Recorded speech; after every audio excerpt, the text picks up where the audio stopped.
அடுத்து நாம் பேச அழைக்கிறோம்.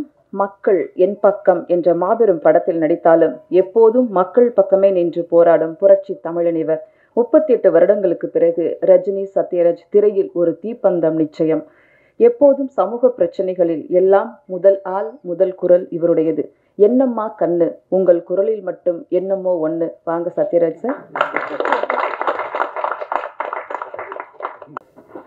மேடையிலும் மேடைக்கு முன்பும் அமர்ந்திருக்கும் நண்பர்களுக்கு என்னுடைய வணக்கம். ஏன்னா இவங்க எப்படி நண்பர்களோ அதே மாதிரி ஊடகவியலாளர்களும் என்னுடைய நண்பர்கள். சித்ரா சார் சிரிக்கிறார். அந்த அளவுக்கு நெருக்கமான பழக்கம். அதனால தான் அவங்க கரெக்டாக ஞாபகப்படுத்தினாங்க மக்கள் என் பக்கம் டைட்டிலில். சில சமயத்தில் ஒரு மனிதனுக்கு பெருமைகள் முடிவதில்லை, அலைகள் ஓய்வதில்லை அப்படிங்கிற மாதிரி. ஆக்சுவலாக மக்கள் என் பக்கம் அப்படிங்கிறது புரட்சி தலைவர் எம்ஜிஆருடைய படத்தோட டைட்டில். அவர் சிஎம் ஆகிட்டார், அதனால் நடிக்கல. இப்போ எங்கிட்ட இன்னும் என் செல்ஃபோனில் ஒரிஜினல் தினத்தந்தியில் முழு பக்க விளம்பரம் வந்தது, மக்கள் என் பக்கம்னு அந்த விளம்பரம் எங்கிட்ட இருக்குது இன்னும். அப்போ பாலாஜி சார் படத்தில் நடிக்கிறதுக்கு புக்கான அப்போ என்ன டைட்டில் வைக்கலாங்கிறப்போ பாலாஜி சார் மக்கள் என் பக்கம்னு வைக்கலாம் சத்யராஜ் அப்படின்னு.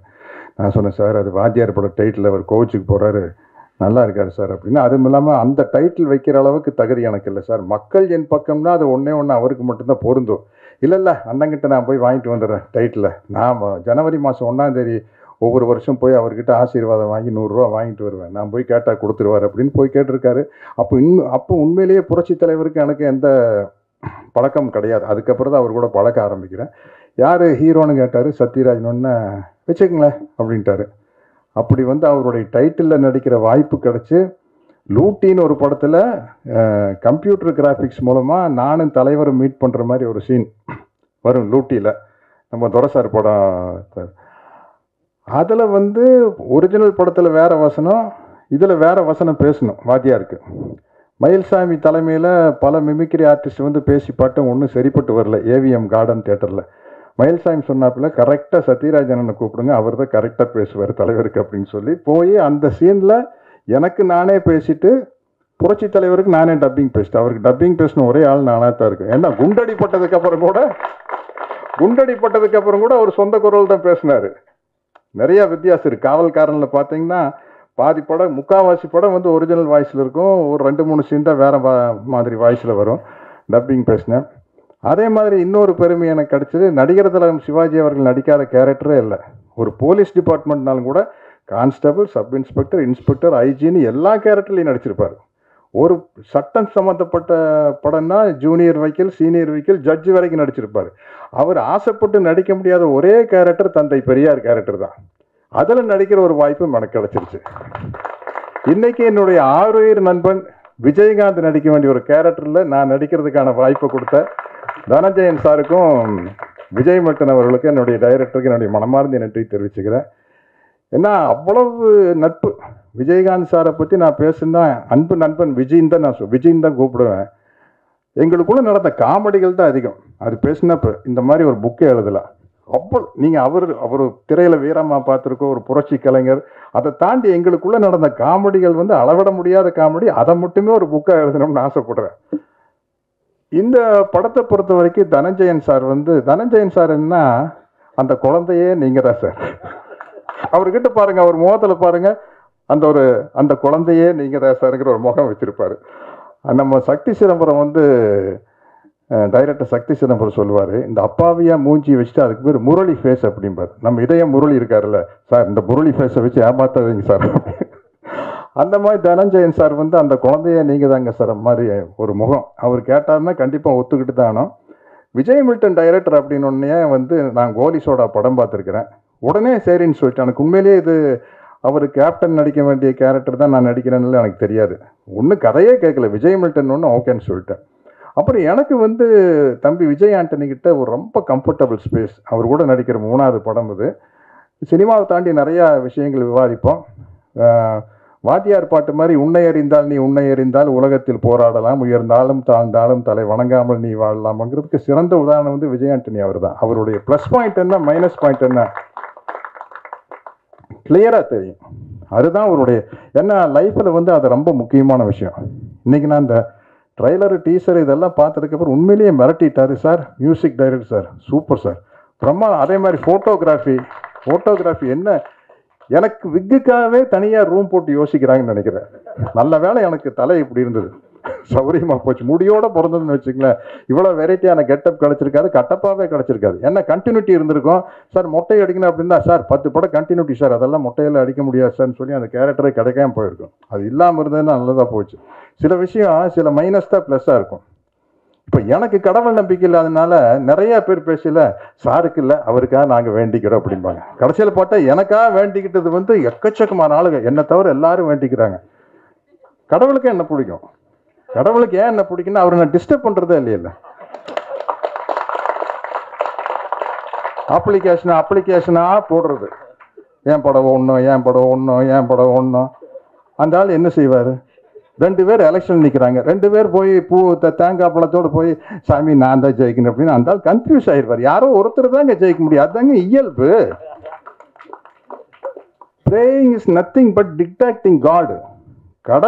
கடவுள்கிட்ட நீங்கள் கட்டளை இடுறீங்க, எப்படியாச்சும் என் படம் ஓடணும் அப்படின்னா வேண்டுதல், எப்படியாச்சும் என் படம் ஓடணும், 2 ஒன்று தானே, டயலாக் ஒன்று தான். எப்படியாச்சும் என் படம் ஓடணும் அப்படிங்கிறது தான், பாடி லாங்குவேஜ் தான் வேறு. அப்போ கடவுளுக்கு வந்து என்ன கோபம் வரும்னா, டே நீ யாரா என்ன கரெக்ட் பண்ணுறதுக்கு, எனக்கு தெரியாதா உனக்கு என்ன கொடுக்கணும், உனக்கு என்ன நடக்கணுன்ட்டு. அவன் பாரியா சத்யராஜ் பாருங்க, அவன் பாட்டுக்கு போயிட்டே இருக்கான். ஏதாச்சும் நம்மளை டிஸ்டர்ப் பண்ணுறானா, எனக்கு டிக்டேஷன் கொடுக்குறானா, கமெண்ட் பண்ணுறானா, என் மேலே தப்பு கண்டுபிடிக்கிறானா. பிரேயன் தப்பு கண்டுபிடிக்கிறதா, நீ செய்கிறது சரியில்லைப்பா இப்படி செஞ்சுருக்கணும் அப்படிங்கிறது கடவுள் மேலே தப்பு கண்டுபிடிக்கிற மாதிரி. அதனால் வந்து எனக்கு அவர் என் மேலே அவருக்கு ரொம்ப பிரியம். இந்த எல்லா படத்தையும் புகழ்கிற மாதிரி இந்த படத்தை புகழ்றேன்னு நினச்சிக்காதீங்க. உண்மையிலேயே உங்களுக்கே தெரியும், இந்த படத்தினுடைய டீசர் தான் ட்ரெய்லர், எனக்கு அதெல்லாமே தெரியுறது இல்லைங்க. என்னமோ காலையில் கிளம்பி போய் டோப்பா தூக்கி தலையில் வச்சு நடிக்க போயிடுது, ஒன்றுமே தெரியுது இல்லை. இந்த சஜஷன் சொல்லிட்டு இருப்பாங்க, அது ஒரு காலத்தில் ஆபாவனம் அரவிந்த் ராஜெல்லாம் வந்தோம்னு இன்ஸ்டியூட் பசங்கள்லாம் வந்ததுக்கப்புறம் அப்போ பசங்க ஓவர் த ஷோல்டர் ஷாட் இல்லை ஓஎஸ்எஸ்ன்னு தாய்நாடு நடிக்கல ஓஎஸ்எஸ்னாங்க. யாருக்கிட்டா போய் கேட்குன்னு பக்கத்து ஃப்ளோரில் ஏவிஎம்ல விஜயகாந்த் இருந்தார். போய் விஜய் நீங்கள் தான் ஏற்கனவே இங்கே நடிச்சிருக்கீங்களா, அது என்ன ஓஎஸ்எஸ்ன்னு.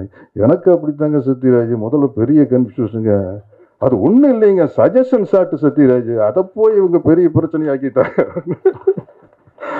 அந்த மாதிரி இன்னைக்கு சினிமா வந்து மாறிக்கிட்டே இருக்குது, புது விஷயங்கள் வந்துட்டு இருக்கு. நான் இன்னும் சினிமாவில் ட்ராவல் ஆகிறதுக்கு காரணம் வந்து மழை பிடிக்காத மனிதன் மாதிரி நான் வந்து ஃபிக்ஸேஷன் பிடிக்காத ஒரு மனிதன். இந்த நேரத்துக்கு எதுவும் அதான் இப்படியும் கூட சொல்ல, லட்சியம் பிடிக்காத மனிதன். என்ன இப்படி போகிறது, அந்த பக்கம் கதவு இருந்தால் அப்படி போகிறது, அங்கே செவர் இருந்ததுன்னா லெஃப்டில் கட் பண்ணி பார்க்குது, ஆனால் அங்கே ஒரு கதவு இருக்குப்பா, அப்படி நமக்கு எப்படியோ வெளியில் போனா தான் முக்கியம். அதனால எப்படியோ வாழ்ந்தாகணும் அப்படிங்கிறதா. கொஞ்ச நாளைக்கு பிடிவாதமாக இருந்த வில்லனா நடிக்கூடான்ட்டு இப்போ பார்த்தா பகத் ஃபாசில் ஒரு பக்கம், எஸ்ஜே சூர்யா ஒரு பக்கம் அடிச்சு பின்றாங்க. ஓ வில்லனா நடிச்சோம்னா தான் நம்ம நல்ல நடிகர்னு பேர் வரும் போல இருக்குது. இல்லை அதில் தான் ஆக்டிங் ஸ்கோப் அதிகம், பட் அதுக்கு தகுந்த மாதிரி ஒரு வில்லன் கேரக்டர் வேணும். எனக்கு என்ன பிரச்சனைனா, ஒவ்வொருத்தருக்கும் ஒரு ட்ரேடுமார்க் இருக்கும். இப்போ விஜயகாந்த் சாரை படத்தில் போட்டு செவத்தில் ஏறி வரைக்கூடாதுன்னா எப்படி, ரஜினி சாரை படத்தில் வந்து ஸ்டைல் பண்ணக்கூடாதுன்னு எப்படி, அது மாதிரி சத்யராஜ்னா நக்கல் நையாண்டி லொல்லு இருக்கணும். இது வில்லனா நடிக்கையில் இது இருக்கணும்னா 2 பேர்த்துக்கிட்ட இருந்து லைசன்ஸ் வேணும். ஒன்று டைரக்டர்கிட்ட இருந்து வேணும், இன்னொன்று ஹீரோ கிட்ட இருந்து வேணும். ஹீரோ முகம் சுழிச்சா டைரக்டருக்கு பெரிய கன்ஃபியூஷன் ஆயிரு. அதனால தான் வில்லனா நடிக்கிறது பெரிய கஷ்டமாக இருக்குது. இந்த பவர்ஃபுல்லாக இருந்தால் நடிக்கலாம் இது மாதிரி, அதில் ஒன்றும் சிக்கல் இல்லை. இப்போவும் நடிக்கிறேன். அது மாதிரி வந்து எனக்கு பலவிதமான கேரக்டர் வந்து ஏற்கனவே கொடுத்த டைரக்டர்களுக்கு தான் நான் நன்றி சொல்கிறேன். பி வாஸ் சாருக்கு, மணிவண்ணன் சாருக்கு, பாரதி ராஜா சாருக்கு. ஏன்னா இப்போ நான் ஒரு ஹிந்தி படம் இன்னைக்கு 7ஆம் தேதி வந்து வெப்பன் ஒரு படம் வருது, அதில் வந்து ரொம்ப டஃப் கேரக்டரு. அதே ஜூன் 7 முஞ்சியா அப்படின்னு ஒரு ஹிந்தி படம், அதில் ஃபுல் காமெடி, கிட்டத்தட்ட தம்பி வடிவேலு பண்ணுற காமெடி கேரக்டர். நான் அவங்ககிட்ட கேட்டேன், ஏங்க சவுத் இந்தியாவில் தான் சத்யராஜ் தெரியும், உங்களுக்கெல்லாம் வெறும் கட்டப்பாவத்தான் தெரியும், இதெல்லாம் இங்கிலீஷில் பேசுகிறேன், அதை நீங்கள் டிரான்ஸ்லேட் பண்ணீங்க, உங்களுக்கெல்லாம் கட்டப்பாவத்தானே தெரியும், நீங்கள் எப்படி எனக்கு வந்து அதாவது காமெடியனாக இருந்து டஃப் ஆகிறது இல்லை, ஃபுல்லாகவே காமெடி. வடிவேலுக்கு பதிலாக நான் நடித்தேன் அப்படி இருக்கேன். அந்த மாதிரி எப்படிங்க அப்படின்னா, அவங்க எப்போ எடுத்த என்னுடைய படத்தில் பாட்டு சார், அதில் பயங்கரமாக காமெடி ஒர்க் அவுட் ஆயிருந்தது சார், அதனால தான் அப்படின்னு சொல்லிட்டு பாருங்கள், ஜூன் 7 வருது விஜய் ஆண்டனி சார், ஃபுல்லாகவே காமெடி. ஆமாம், அப்படி பலவிதமாக இல்லை அள்ளி தெளித்த பி. வாஸ் அவர்களுக்கும், மணிவண்ணன் அவர்களுக்கும், பாரதி ராஜா அவர்களுக்கும், ஃபாசில் அவர்களுக்கும், ஜோஷி போன்ற இயக்குநர்களுக்கும், குருதனபாலுக்கும், எஸ்பி முத்துராம சாருக்கும் நான் நன்றி சொல்லிக்கிறேன். ராஜசேகர் சார் தகடு காக்கி சட்டையெல்லாம் அவர் தான் சொன்னார்.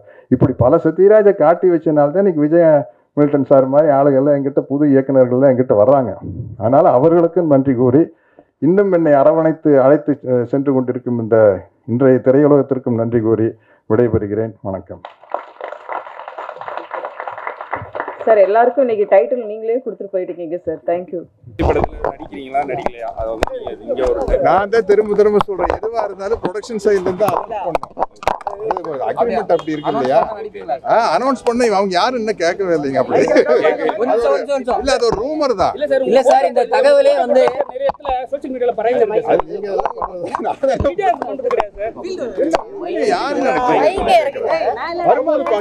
சார், இந்த தகவலே முதல் வந்து டிஆர்ஓ சைடுல இருந்து தான் வந்தது. அவங்க சைடுல இந்த மாதிரி தகவல் எப்படின்னு சொல்லி கேட்கும்போது, இது வந்து உங்க ஃபேமிலி சைடுல இருந்து தான் இந்த தகவல் வந்து கொடுத்துருக்காங்க அப்படின்ற ஒரு இது இருந்துச்சு.